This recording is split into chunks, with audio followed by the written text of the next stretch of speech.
Hey everyone, Tim Schofield here, and it's time to do my full review on the Google Pixel XL. Google has decided to ditch the Nexus line for whatever reason and go ahead and rebrand a new device called the Pixel. With that being said, I've got lots to say about the Pixel XL, things I like, things I don't like. Let's get into the full review. Now, before we get into it and take a close look at this device, I want to go ahead and talk about a couple things. First of all, the price. Now, the base model of the Pixel XL, which has 32 gigabytes of storage, is $720, so pretty much on par with other flagships out right now. So kind of keep that in mind when we talk about some things. Now, with flagship pricing, you would expect it to have all of the features of other flagship devices. Now, it's missing a couple of them, and the big one for me is waterproofing. The S7 has it, the iPhone 7 has it, and Google definitely should have included it in their device. I'm not exactly sure why they didn't. It is splash proof, but you can't dip it in water on accident. I don't know why you do it on purpose, but there's just no waterproofing, and I feel like that as a flagship device at that price point, you need to include that. Now, there's also no wireless charging, and then also no SD card slot, which can actually be eased a little bit not having an SD card slot because of a couple storage features. I'll talk about those when I get to software. Now, you do have three color options, black, silver, and blue. I have an in-depth video on the color comparison. I will link to that down below. And of course, why would I need extra pixels? Keep that in mind. You might see something in a future video. Now, with that being said, I want to go ahead and take a close look at the back of this device. Now, on the back, you'll notice you have your camera, LED flash, a fingerprint sensor as well. I'll get to that in a second, but I do want to talk about the two-tone look to it. Now, this is more of a glass back, and it does add a lot of grip. It's much more grippy than you would expect. It's actually more grippy than this bottom aluminum. And then down at the bottom, you'll see this Google. Now, this glass does collect a decent amount of fingerprints and smudges as well. And I also want to make a note that I did drop this once from about 3 feet, and you'll notice a little baby scratch on the back of this glass right here. So you'll see that. And also, taking a closer look, you'll see this paint right here. Got a little bit of a chip, and that's it. So that's good to see. Dropped it from about 3 feet, and that's really the only damage that happened to it. Now, with that being said, I went ahead and added a slick wrap to my device to add some protection to it. You see a nice little colorful G as well. I'll link to this below if you're interested. But flipping the device over, you see the blue model does have a white front, so does the silver, and then the black has a black front. You'll notice there is a lot of bezel going on, especially down at the bottom. There's a very big chin. Just kind of seems like the front has way too much bezel going on. I wish they would have utilized this bottom more, maybe added a speaker. That would have been my preference. And the speaker on the Pixel XL is down at the bottom, and it's actually the bottom left one. The right one is just for symmetry and also the microphone as well. And then you'll see you have a USB Type-C slot for charging, which does have quick charging as well. It charges very fast. Now, on the right side here, let's take a closer look. You do have your buttons in terms of your volume rockers along with your power button, and you'll notice that power button has a bit of a different texture on it, which is nice because then it's very easy to differentiate between the volume rockers and the power button. Now, they do feel very premium. However, I will make note that volume down and volume up have a different feel to them. The volume up feels a little bit more cheap and also sounds louder if you can listen. So there's just a bit of a difference between the two buttons. However, they don't feel cheap by any means. Just the volume up just feels a little bit different than volume down. And of course, at the top, you have a 3.5 millimeter headphone jack. On the left side is your SIM tray as well. It's also worth noting that on the front, there is an LED light. Now, you'll notice that LED light is in the left-hand side of that earpiece. And strangely enough, it's actually pretty intricate to activate it. I don't know why they hit it so well, but all you have to do to activate that LED light is jump into settings, go into notifications, then you'll see an icon in the upper right-hand corner. Go ahead and press that, and there is pulse notification light right there. You can toggle it on and off if you'd like to. I'm just not exactly sure why they hit it so much. Usually it's in display settings, but it's not this time. I also do want to make a note that touch responsiveness is notably better on the Pixel. Google has done a very good job with touch latency, so just kind of keep that in mind throughout the video. I also want to talk about the fingerprint scanner on the back, and like all flagships out now, it's very quick, very accurate. I really had no issues with it not working. I just registered both my pointer fingers and I'm good to go. Of course, some of you might not like it being on the back because if your phone's sitting on your desk, you can press the power button, you can try and swipe up, but then of course, if you want to use your fingerprint to unlock, you have to pick it up and actually set your finger on the fingerprint scanner. Now, you'll notice there's some actions that you can use with this fingerprint sensor, and I'm really glad they integrated these because it's very useful. It took me a little bit of time to get used to, but you'll see I'm not even touching the screen. I can swipe down once, swipe it down twice, and swipe it back up. Now that's all just with my motion of my finger going up and down, and it works well. It works how it should. It doesn't accidentally activate at all on me, so good job, Google. Also want to note that if you're in full screen mode, portrait or landscape, you can swipe down on your fingerprint scanner to see your notifications and also bring up those soft buttons on the side as well. So that's really a nice quick shortcut, quick way to do it without having to swipe on the side of the display. I also want to make a note that, pretty interesting, if you are in landscape mode, you can only swipe down like this. If I swipe down this way, the normal way, it doesn't do anything. But of course, if I'm in full screen this way, I have to swipe down, and swiping left and right doesn't work. But I have noticed that I've used it a decent amount just to get out of full screen mode without having to swipe on the screen. Moving along, let's talk about display. And the Pixel XL has a 1440p 5.5-inch AMOLED display. And honestly, it's great. It is just as good as you would expect with the price you pay. It's definitely a flagship display. Looks great outside, gets bright enough. Colors look great as well, and I do have a preference of AMOLED over LCD, so that's just kind of a personal preference of mine. And of course, with the XL, you get the 1440p display over the 1080p on the regular Pixel. Now, with that being said, there are a couple display options to make note of. One being a night mode, which I can activate the night light. I can activate right here if I'd like to. I'm going to go ahead and close out of that video, but if I jump into settings and actually go into display settings, there is an option to actually customize the night light to turn on and off automatically. So you can select that to turn on and off, where maybe at sunrise, sunset, or a custom time as well. And also, this is an Android 7.0 Nougat feature, but there is a display size option where you can customize how big everything is. If you like it bigger, maybe your eyesight might not be as good, you can kind of make it a little bit larger. Now for me, I like to utilize that full screen, especially with a 1440p display, and I put it all the way down to small, which is why I can add more settings into one page without having to scroll. Next, I want to talk about battery life on the Pixel XL, which is going to be different than the regular Pixel. Now, the battery on this is a 3450 milliamp hour battery embedded. You cannot remove it. And battery life has been great. I would honestly say probably the best on any Android smartphone I've used, potentially every phone. It's pretty close with the iPhone 7 Plus. Now, you'll see 5.5 hours screen on time. I generally get just over 4 hours average. So 5.5 is great.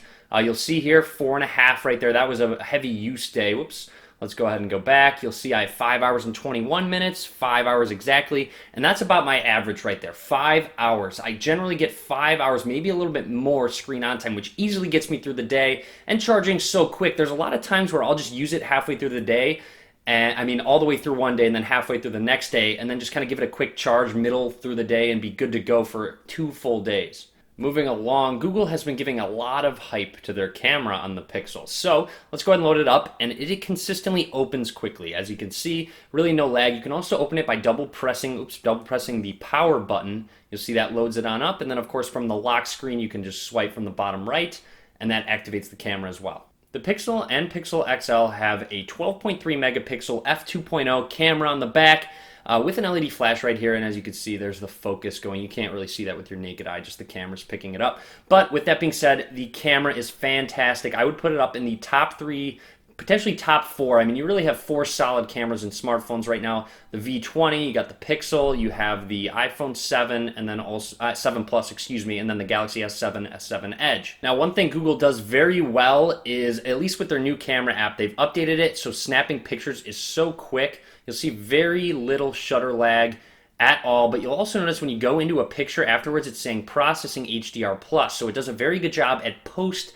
picture taking processing, and that's kind of something that they've capitalized on, is their HDR+ mode.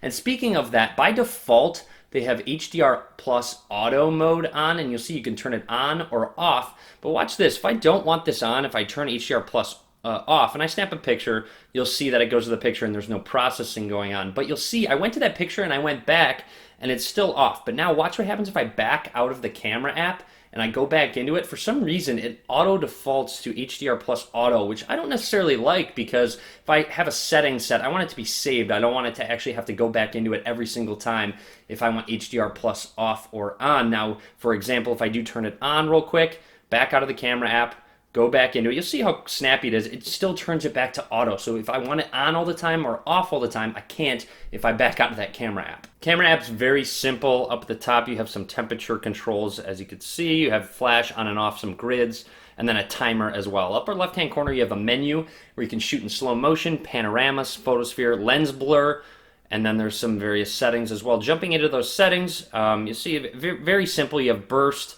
panorama resolution. You can shoot in 4K. Front video is 1080p as well. So if I press and hold this button, it's going to burst shot. So it saved 11 pictures right there, and I held it for very little amount of time. So that works very well.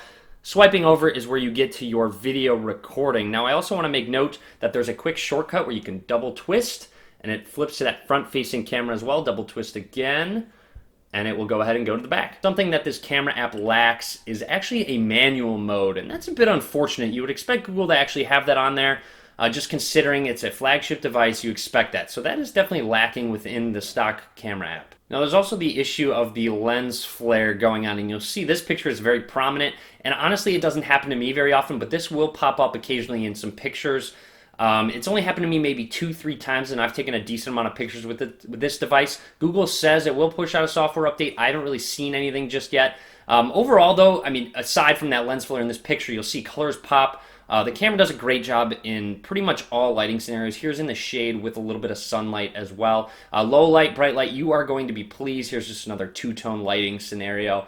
And it does a good job. I mean, overall, you're going to be very happy. I'm impressed with the camera that Google has put on the Pixel. Now, I also want to talk about performance, and it has a Snapdragon 821 processor coupled with 4 gigabytes of RAM. And honestly, performance has been great. I have no issues whatsoever. I haven't had any slowdowns, whether I'm high-end gaming, doing some high-end racing games, or anything like that in terms of speed. With multitasking, let's go ahead and try that. So if I swipe over to the right, press the Recent Apps button, I can go ahead and maybe go to the camera app real quick, go ahead and snap a couple pictures, go ahead and maybe jump down to the calculator app, and everything is very smooth, very fluid. Animations look very good as well. Let's go ahead and jump back to YouTube maybe, loads it on up. And I've had no issues with RAM management either. Things stay in the background just fine. Go back to table tennis and you'll see it just pause the game. So with that being said, performance has been fantastic. Daily tasks, lots of multitasking as well, works just fine. I'd like to transition from performance to software. Now, it does run the latest Android 7.1 Nougat, as you would expect from Google, and you are going to get the latest updates possible. Now, with Nougat, updating happens in the background as well, and it installs with your phone on, and then when you reboot your phone, it'll actually the update will be installed. So it's a very simple process, way more streamlined now. And of course, with performance, it does have a multi-window option. So if I want to go ahead and, let's say, watch a YouTube video, you can press and hold it right here and drag here to use split screen. Now, there's also a way you can do it where if you're in an app, you can press and hold the Recent Apps button. It's going to go ahead and bring up your recent apps here, and you can tap another one. Let's say I want to go to the calculator app. I can do so. You can resize them up and down. Very simple, and it works well. I mean, in terms of performance, if I tap this again, I can go ahead and quickly swap between recent apps. If I press home, it backs out of it, but it remembers it, and you'll see up at the top that status bar turn red because I can tap this again and go back into that multi-window option. To exit out of it, I can just press and hold this icon, and it brings the app up in full screen. So multi-window, I don't use a crazy amount. One thing that I do use a lot, though, is swapping between apps quickly. So if I want to swap between my last app, all I have to do is double tap this Recent Apps button, and I use that all the time. It's really great, really nifty, works well, and it's very quick as well to swap between apps. Now next, I want to go ahead and talk about the Pixel Launcher, and they went away with an app drawer button, but they kept the app drawer in terms of a swipe up option. So you'll see swiping up brings your list of apps. You can swipe back down if you'd like to. Now, if you swipe over to the left, you do have all your Google search options in terms of bringing up personal suggestions. As you can see, Premier League standings right there. Swipe over, and then you have a button right here, which is actually your Google search button where you can go ahead and type